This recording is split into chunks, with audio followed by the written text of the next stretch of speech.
I'm going to talk about Springer theory. So there's this thing called the Springer correspondence in Springer fibers, and I don't know, will this word come up in your talk at all? Will you give it as an example? Sure, yeah, at the very least. Probably. So, absolutely. Anyway, and I do want to, maybe I'll make a disclaimer later of where like the S and action is not the same and all this stuff, right? But it's like a similar sort of object. So I'm going to start, this is going to be a sort of new way of me talking about this that I usually don't do, but just I'm going to try to motivate Springer theory from geometry rather than common terms. So let me try this.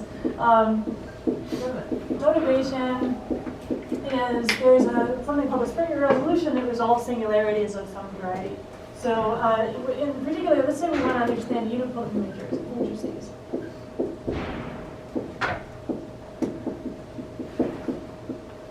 So a unipotent matrix is just one where when you subtract the identity, it's nilpotent. So matrix, so an n by, square matrix, n by n, say, matrix is unipotent if, let's say A is the matrix, if A minus I is nilpotent, meaning A minus I to some power is the zero matrix for some n. So another, yeah, so A minus I, or I shouldn't use n, some other n, right?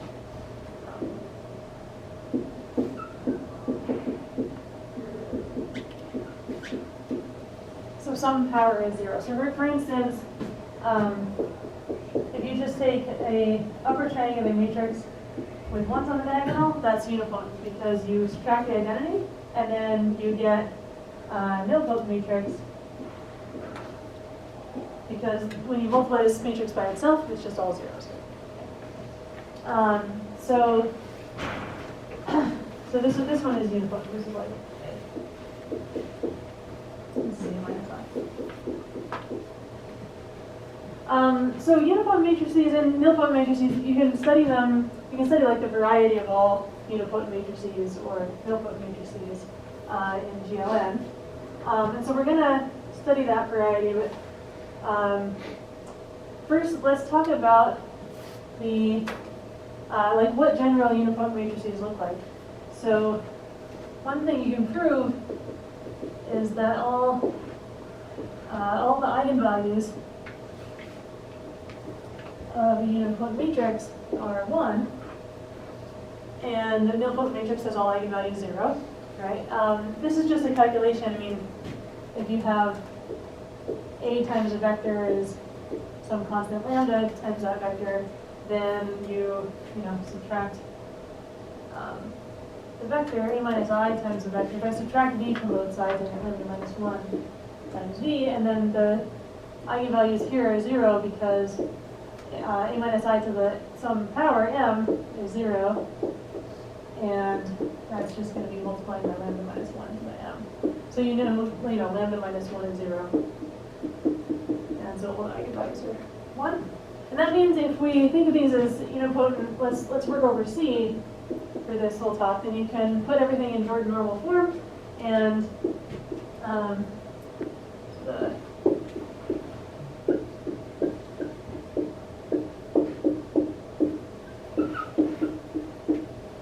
so all the eigenvalues are 1, but of course they're not just like a bunch of distinct eigenspaces necessarily. The eigenspaces can be different sizes.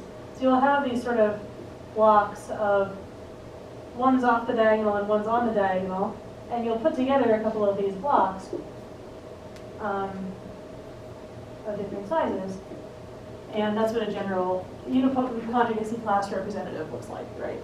So what we can do is we can also order these blocks with size from greatest to least, because we can rearrange the rows and columns or anything like that. And so you can say the conjugacy classes of unipotent matrices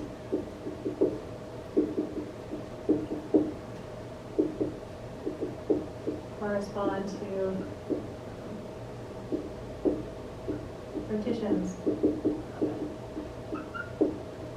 So just a way of breaking up, like here, this is the, if you have,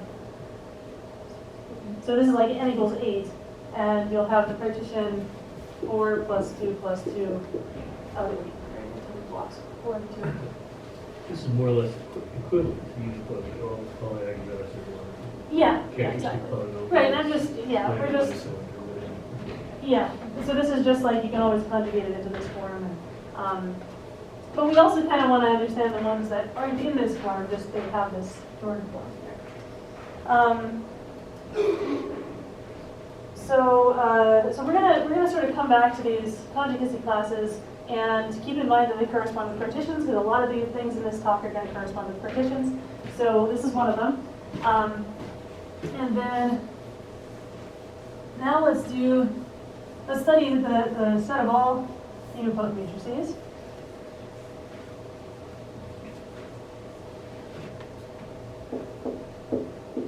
So let's define U sub n to be the unipotent subgroup. Unipotent matrices in GLN over C.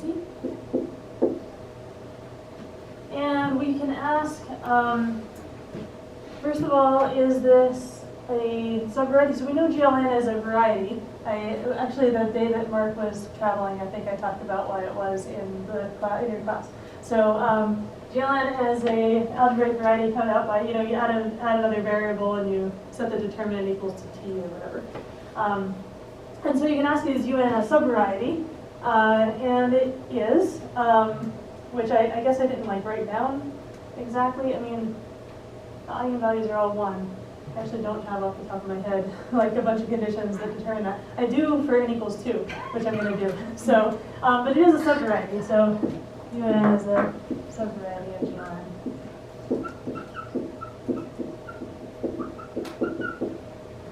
And one question is characteristic polynomials to enforce that condition. probably, yeah. So, well, maybe the coefficients of the characteristic polynomial or something. Yeah, all these. Or I guess the nilpotent variety is kind of easier to do, right? Setting a bunch of eigenvalues to be 0 by maybe all the coefficients of the characteristic polynomial being 0. There's Sorry. yeah, something like that. Yeah, that is what it would be, right. And in fact, I think that's what I'm going to do for you too, anyway. Anyway, the question is UN smooth as an algebraic variety? And the answer is no, it's not smooth. So when we have something not smooth, we sometimes want to resolve the singularities. Let's see why it's not smooth. I want to show you a singularity. So in U2, so we're looking 2 by 2 matrices.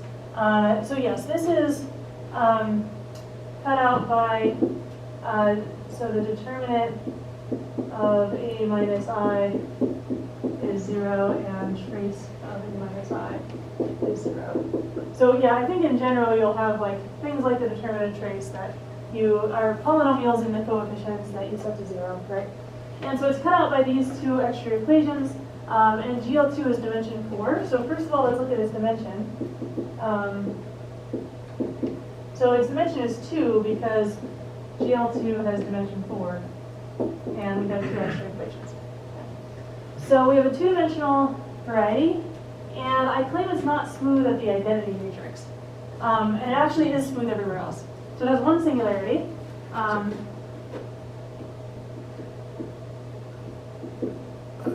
Quick dumb question.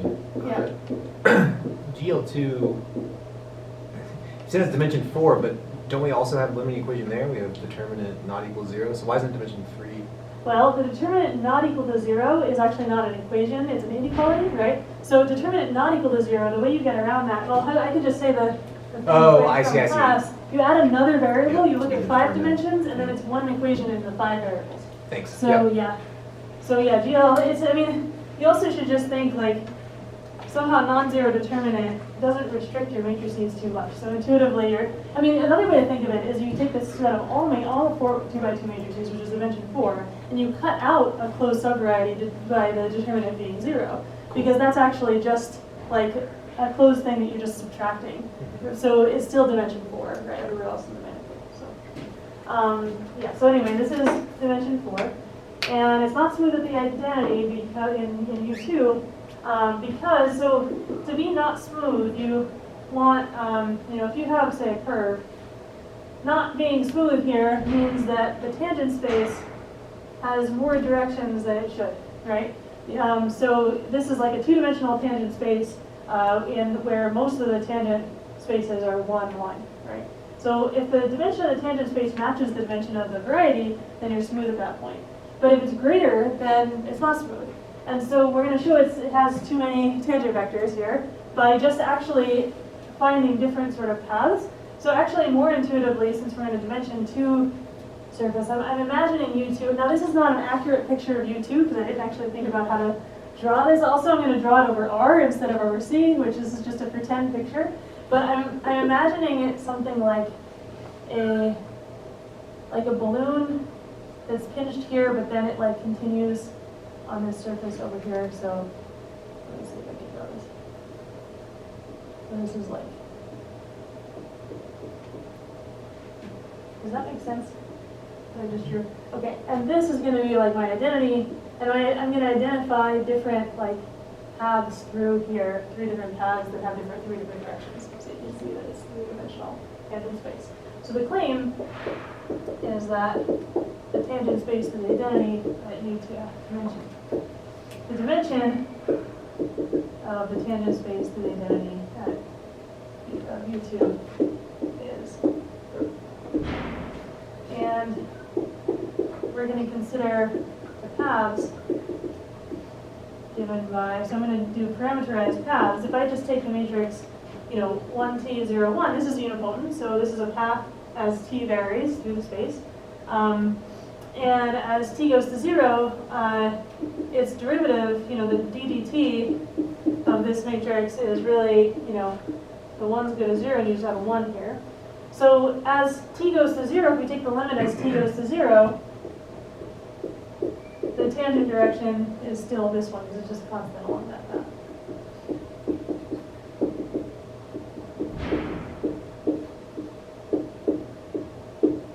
And then also we're going to consider 3 different ones. Right. So the other obvious one is this one, which gives you a different tangent direction, right? Now the tangent direction is going to be the one down here. So these are linear independent, right? And then to find the third one, I actually found it kind of tricky. And there's probably many ways to do this, right? I mean, you just have to find 3 distinct ones that are. So I need one that's not in the span of these 2. So I need some of these sort of diagonal elements. And the example I came up with is still in the unipotent group. Is so there's actually a shortcut way of doing this where you think of t as epsilon, where epsilon squared is 0, and then there's like a shortcut you can do where you don't have to actually check that your matrix is always in U2. Or it is up to t squared is 0. But you can actually then like figure out. Here's just the actual explicit path that works. Okay, you can check that if I subtract 1s from this, t minus t squared 1 is actually nilpotent. So it's like. What happens here? When you take like t times t and, oh wait, I need a negative t squared. There we go. Because t times t minus t squared times 1 is 0, right? So we start getting zeros places. You'll get like some, oh wait, these are both t cubed. Well, I guess we get like 2t cubed or something. And you start getting zeros, I think. Yeah, the trace and the determinant of both 0. The trace of this is 0, and the determinant is negative t squared plus t squared is 0. Okay, so we don't have to square it, it's going to go to 0. And so this actually is a unipotent matrix for all t, and the derivative, so we take the derivative, and we get 1 minus 1 minus 2t And as t goes to 0, now we actually have something interesting. But the point is we get another different tangent vector, 1 minus 1, right? So those three matrices actually generate the tangent space. And so, yeah, it is actually a non-smooth point there. And so what Springer theory is about is resolving these singularities in the unipotent subgroup. Okay. So what we want to do is resolve the singularity by constructing a bigger space called U tilde, so 2 here, where you kind of just pull apart that point into something smooth. You smooth it out, where we're going to really put a whole P1 here, mapping to that point. And so this is going to be some smooth variety that we define that maps to that. Is this a blow-up? I think in this case it is. I don't know if it's a blow-up in general. I just know the general construction, and maybe you can tell me if it's a blow-up after I tell you what it is. So yeah, so that's the goal, is to talk about this resolution and then talk about the fibers of this resolution, our Springer fibers. So the Springer resolution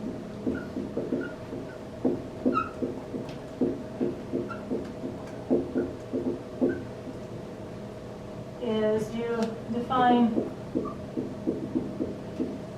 UN tilde to be, we're going to define it to be a subset of UN across the flag variety, the FLN, where as a set is the set of all little u and, let's say, v dot represents a complete flag. Maybe I'll define a complete flag soon.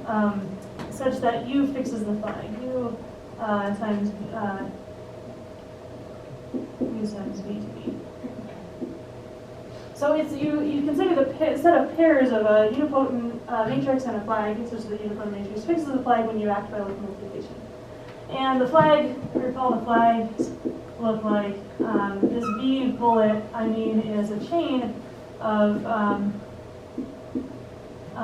you start with 0, and you take a chain of subspaces in Cn.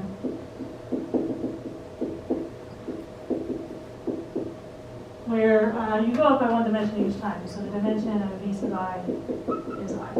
So you take a one-dimensional subspace contained in a two-dimensional subspace contained in a three-dimensional subspace, and so on. And so we're going to write that whole flag as V bullet, and then we want the unipotent matrix to fix each of these subspaces. So this is going to be an idea that definitely comes up in Marcus' talk, is acting on flags by matrices. So this is like a very important idea for us as well. But we're actually looking at flags fixed by some unipotent.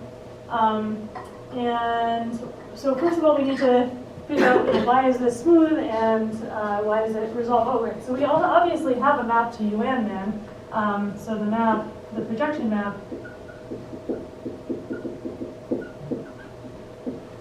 from UN tilde to UN, which is just the projection in the first factor here, right? Is called the Springer resolution and resolves the singularities.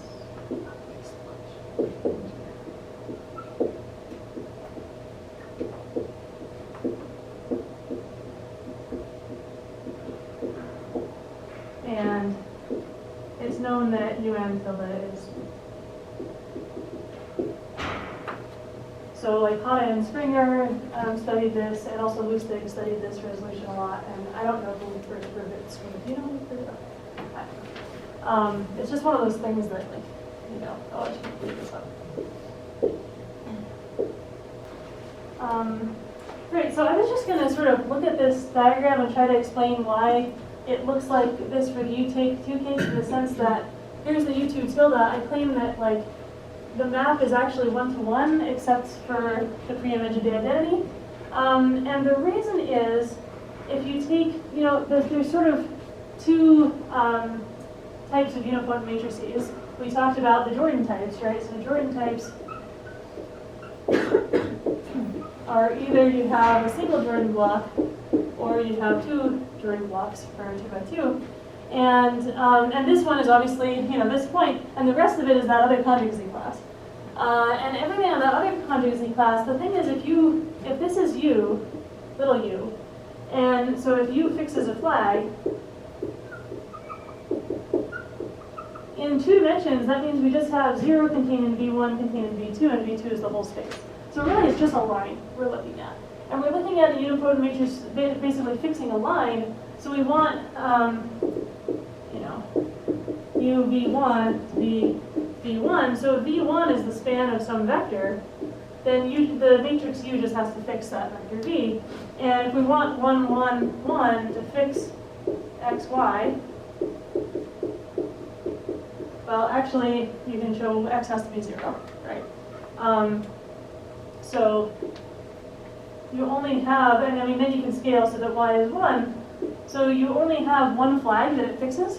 And even if you conjugate, it still just has a different line that it fixes, right? So every, so I guess the lemma we're showing here, I apologize, I'm sort of stating my lemmas after I prove them, but what I sort of said is, if U has Jordan type of single block,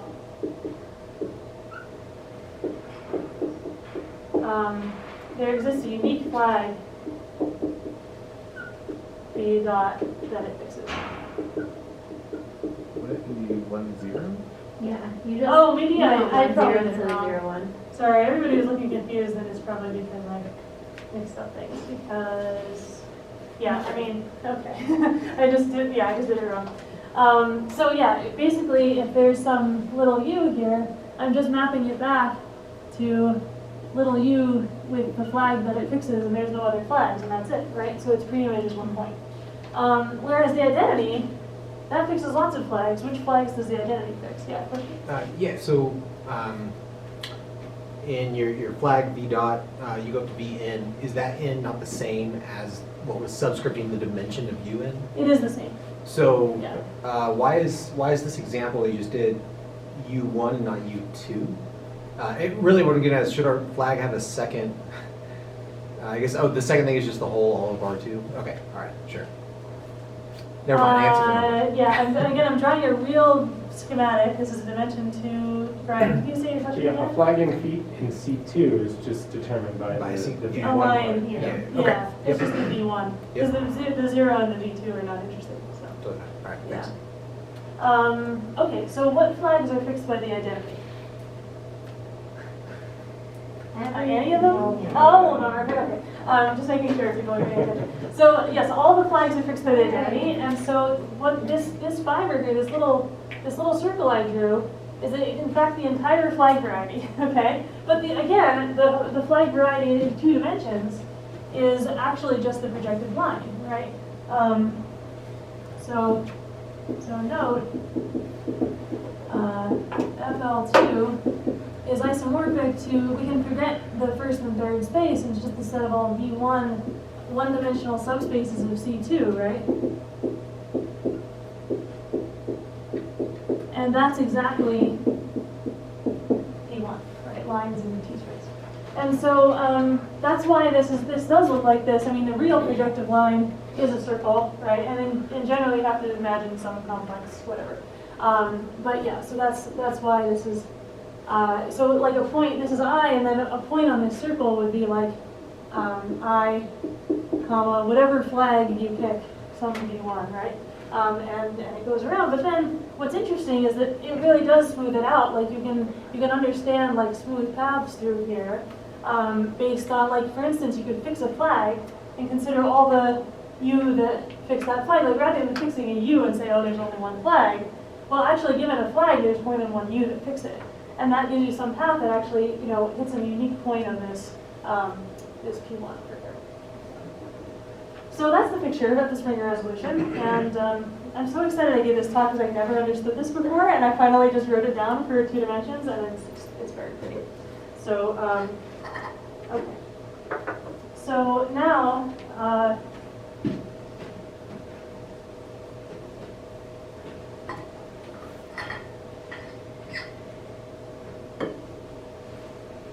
Yeah, so let's define the Springer fibers. So in general, this is going to be a little bit more general than the picture captures, but just because it's more complicated in higher dimensions. But so again, let's fix mu. So rather than just like writing them down, in general for n dimensions, we're going to have lots of different Jordan block types, one for each partition in mu.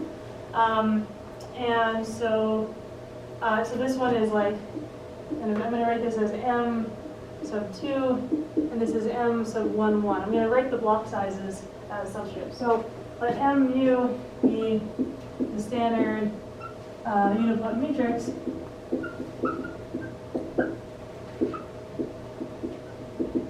With Jordan blocks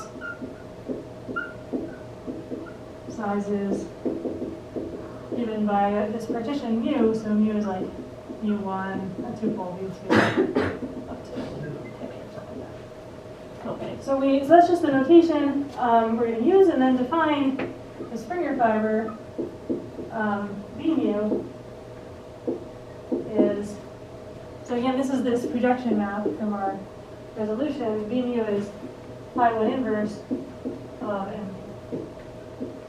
So you'll have your particular representatives, and I do think of like, somehow the big conjugacy class is everything but I here, but we're picking a specific, representative of that conjugacy class and just taking its fiber.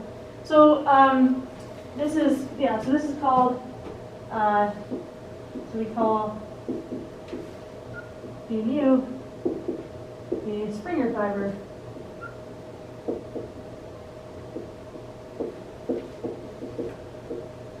What is for standard? Right. So standard again just mean maybe I didn't define this. I meant when I put all ones on the diagonal and I have ones in the off diagonals making blocks. Right. It's just It's just like it's in Jordan normal form and it has all standard ones representation for this. off to just the standard representation in Jordan normal form. So. Is there a reason that this is pi sub 1? Well, because remember I had u tilde was contained in u across the flag variety. You have the projection pi 1 to u and the projection pi 2 to the flag variety, right? And I'm just meaning the first projection. I don't know what notation you usually use for that, right? Okay, so these Springer fibers are very important in representation theory, actually. You can actually define them. I've done a very type A story here, but you can define the phi variety in other Lie types as well, as if you write it in as like G mod of Weyl, and you can define Springer fibers in other Lie types. And the reason they're so important is that the representations of Weyl groups can be basically entirely captured by studying Springer fibers. So let me tell a sort of high-level story here. So, these have an application.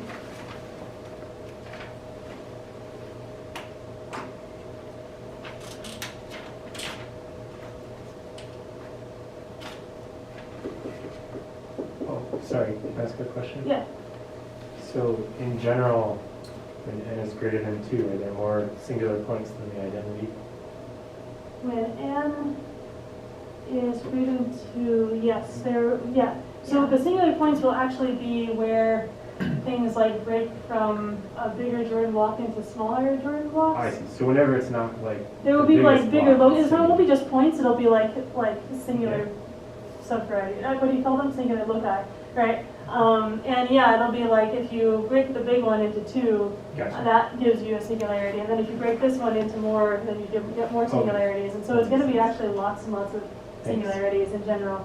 So the only thing that happened in 2 by 2 is we had the full Jordan block and then we broke it up into 2. And there's just one point where it was singular. So yeah, as far as it being a blow up, I don't understand blow ups of anything but points. So like I couldn't answer you, but it definitely looks like a blow up in U2. So I'm not familiar with that theory. I don't think it is for the high. Yeah, I mean, this definition looks more complicated. Yeah. Than that, so. I really Yeah. don't think it is. Yeah, I don't know. Probably not.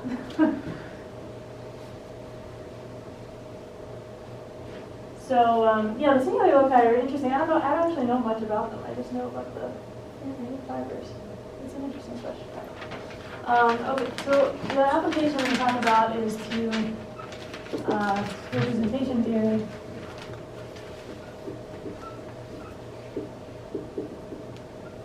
Of Weyl groups. And by Weyl groups, you could I'm gonna basically stay in type A here, so the symmetric group, right? So the symmetric group is the Weyl group of GLN, and if you have some other, Lie algebra or Lie group like the orthogonal group, you would have the hyperoctahedral group, as Weyl group, and stuff like that. And the way these help us is you look at the cohomology rings of the Springer fibers themselves.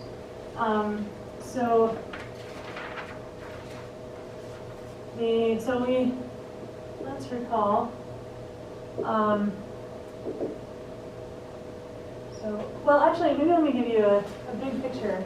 The Springer correspondence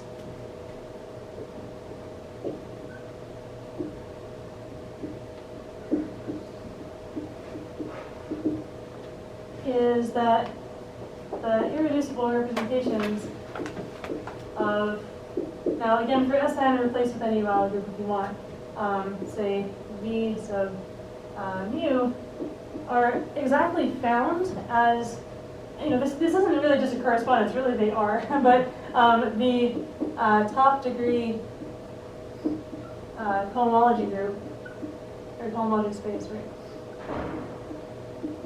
of V. So there is going to be some Sn action on the cohomology, the Weyl group action on the cohomology ring of the Springer fibers. And then you take the top degree, and that space is exactly the irreducible representation.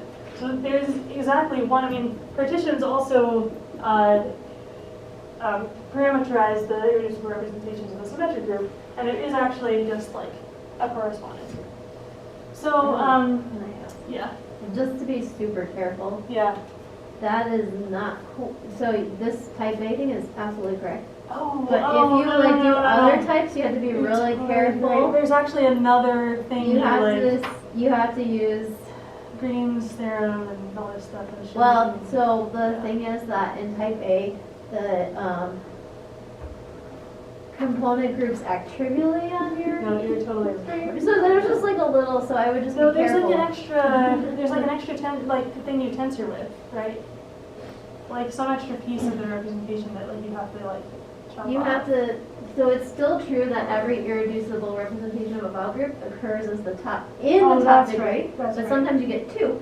Yes. And then the way you differentiate between those two is you look at the action of a finite group. It kind of like breaks it apart into pieces, Yeah. and then it's associated to the orbit in a natural way. Yeah. But it's definitely a Yeah. I guess like thing to the be general careful one about. is something like that. Yes. Yeah. And I forgot about that. Yeah. Thank you. it's fine. Yep. It's confusing, but in this Type A, story, this is an actual bijection. Yeah. That's where it is. So, okay. This is actually, yeah. Okay, thank you. But it is worth saying that it does generalize in some way. It does, and yes, a it's just a story. pain to generalize it. Okay. So you're saying the right-hand part is like a dimension of the mu? Well, it's the space, so like if, so in other words, if D is the dimension of the mu, then you look at HD, the D degree, or maybe 2D, right, if you're using the mu, that's isomorphic to the irreducible representation of the symmetric group. Okay. Yeah. But I haven't defined the action or anything, so let me see how much of this I can explain.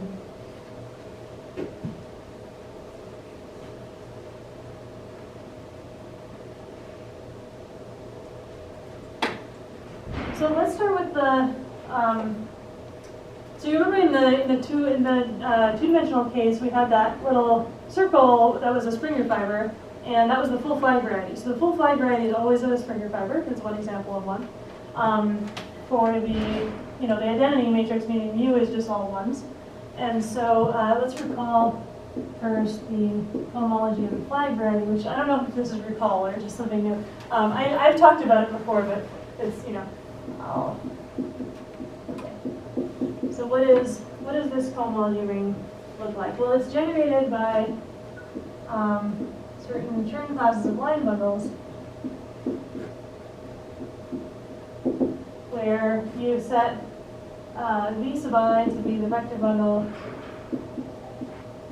maybe I should like underline or something. So like if b sub I is the ith part of your flag, you take over each flag, you assign its v sub I piece as its fiber, and that forms a vector bundle if you put them all together. So given by taking the ith piece of each flag. So that's a dimension I vector bundle, but then you can take successive quotients. You can take like, so define L sub I to be a line bundle given by like bi mod bi minus 1, where you quotient out the successive pieces of the flag and you put those into a line bundle. And then you also define x sub I to be the first term class of this line. And so these x's generate your cohomology ring. I'm just going to say a bunch of things about proof here. And based on stuff that Mark probably talked about before, you can show, just using properties of term classes, that the elementary symmetric functions all vanish on these x's. Using like the Whitney sum formula, one of these things.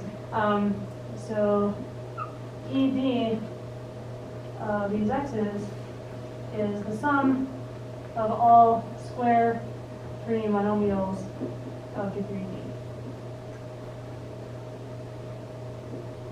So BI as a vector bundle, what is it, over?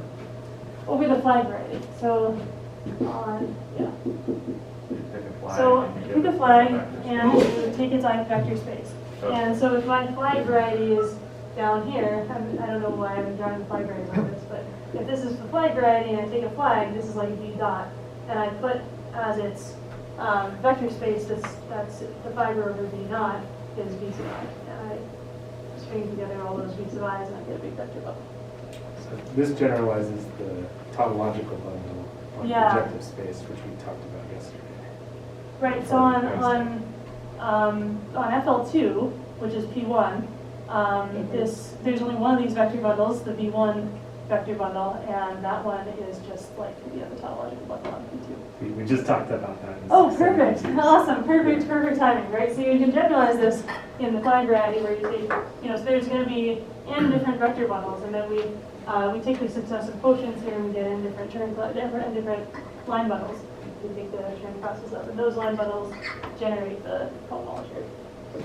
And then they have relations too. The point is we have generators and relations, so we'll be able to write down this cohomology ring. I'm not proving all of this, but you can prove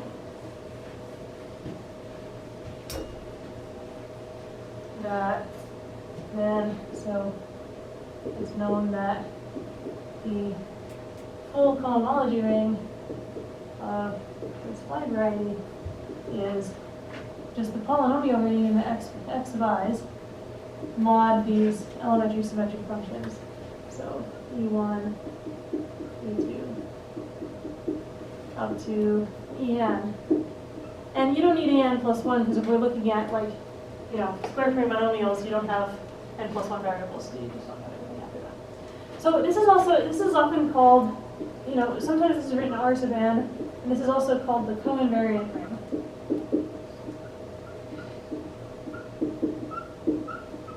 Because if you think, the reason it's called coinvariant is that the elementary symmetric functions generate all the symmetric polynomials, and so we're using all of them except E naught. So except for the constants, we're modding out by all the symmetric polynomials, and so if the symmetric ones are invariant under the SN action, then this is coinvariant, it's the quotient by those. And so this is a very famous ring that's, been studied a lot. And it also, because we're modding out by something invariant, the quotient inherits an SN action. So there is so SN acts on this R sub n by permuting the variables.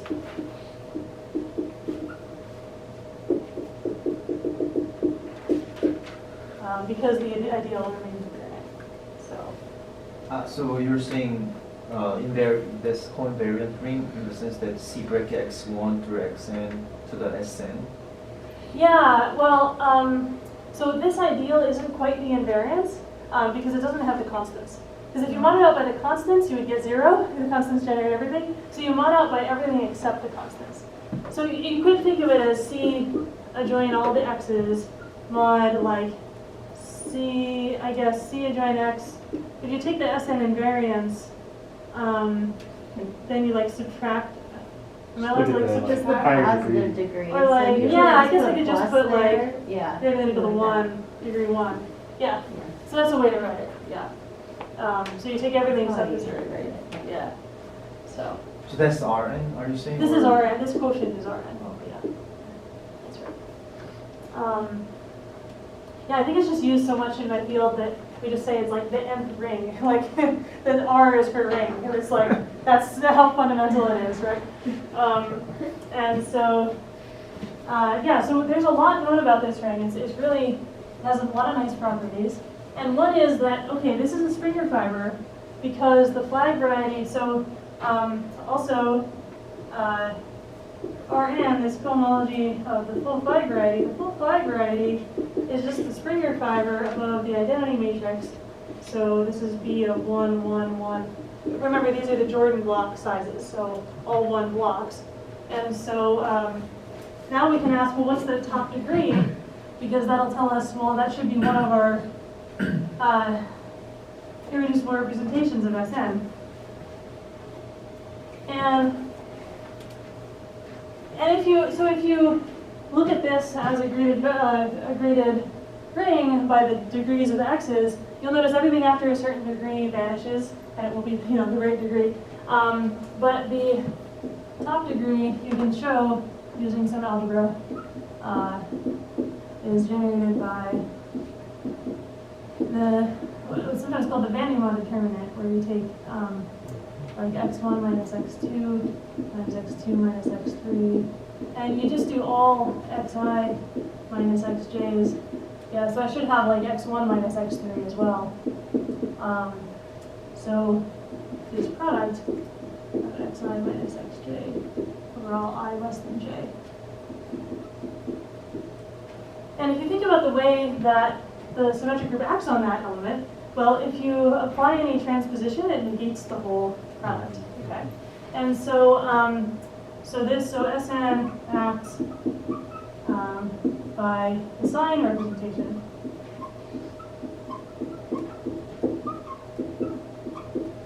Which means you actually do get the irreducible, I like to think of it with partition diagrams, but this is the way you write like 1, 1, 1, 1, 1 in partition notation, right? And so, so that really is corresponding to the same partition.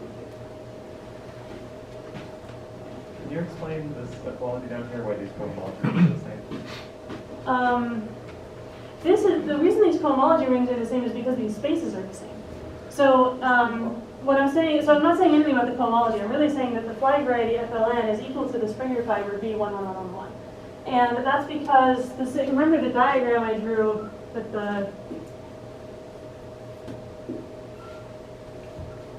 this was our B11. That's the whole flag variety, that circle. And in general, I mean, what that's also saying, remember the Springer fiber you think of, what I think of when I think of Springer fiber B mu, it's you take a unipotent matrix of type mu, and it's all the flags fixed by that unipotent matrix.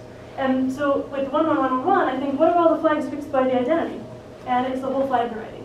So that's really all I'm saying here is that, yeah, all the flags fixed by the identity is the whole flag variety, and so that's one of the Springer fibers. It's the easiest one to understand. Actually, on the other hand, the other extreme is when you have B of n, which flags are fixed by a single Jordan block unipotent matrix.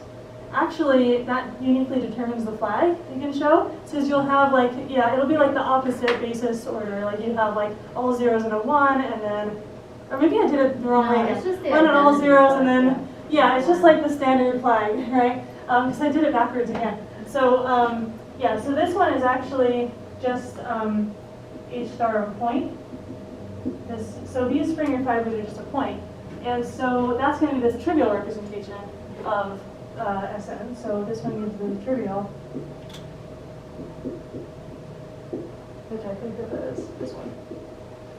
And so we got the sign and the trivial, and then somehow in between you get all the other irreducible representations of the symmetric group, which is really fun. So then,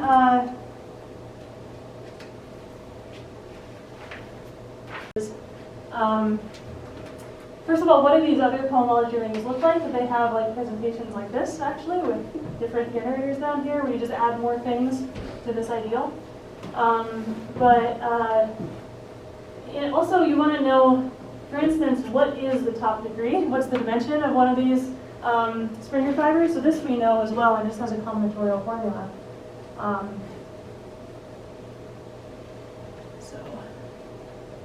And that the fiber is not necessarily smooth. No. Yeah. So it's not irreducible. So it's like when you say it's a Right. variety, it's a union of irreducible varieties. And then also, there are lots of cases where each irreducible component is singular. In fact, it's like open question It's like in very general. singular, yeah. Yeah, but people don't know in general. Open question. What are the singularities of the irreducible components of the Springer? Oh, cool. So you need like a resolution of the Springer resolution. Yeah. It's like, Well, you need to keep resolving all the singularities. it's hard. Yeah, their individual geometric structure is not well understood, and there are some special cases where people really do know what it is. But Yeah, it's actually really interesting and still really hard. Cool. yeah, it really is. But we do know the dimension, so this we can answer. Yeah, So the dimension of the Springer fiber is actually, dimension is nice. you draw the, well, I can actually just, so here's the uninspiring definition, which is the one you somehow This is the remember. one that I The sum remember. as I goes, if you is, If I were one given this talk, I side. would just give this uninspired. But it's more inspired than that. Yeah. Mu I times, I can't do it. I minus one. Oh, thank you. The way I think of it is if mu is like, let me do one here. 1, 2, 3, 4, 6, okay. 6, 5, I, 1. Okay. You fill the bottom row of your Venn diagram with zeros, and then you fill the next row with ones, and then you fill the next row with twos, and then you fill the next row with threes, and you add up all those numbers. That's all you do. That's the dimension of the Springer fiber. And so that's going to be where you find your top degree stuff, and then you can look at the action on that, and so that gives you a big hint of like what the polynomial is going to look like and all this stuff. And so,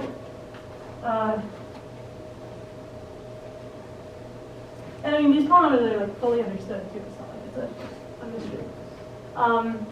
So it's, yeah, it's just the summation of all those numbers. Now, why is that? I don't have a good motivation unless I go through the whole like co-charge formula for the whole entire cohomology ring. So we actually do know the entire decomposition of the cohomology ring into irreducible SN representations, not just the top degree. And that's also very interesting. For instance, so it's the full SN rep H star mu. Well, in general, it's just something interesting, but in the flight variety case, it's a very, very nice formula. So if you take the full flight variety here with the SN action, so this Rn basically, this is isomorphic as an SN module to the regular representation, which is maybe another motivation for the term Rn, regular representation, right? The regular representation is like SN acting on itself, basically, like SN acting on CSN, the vector space generated by SN. And so the regular representation has like dimension of V mu copies of V mu.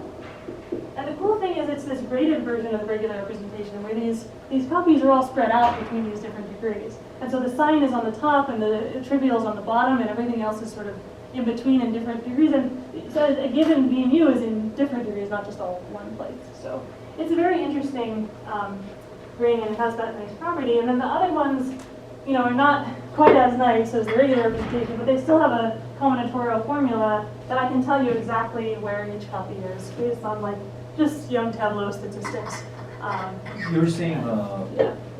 direct sum of such copies? Oh, yeah.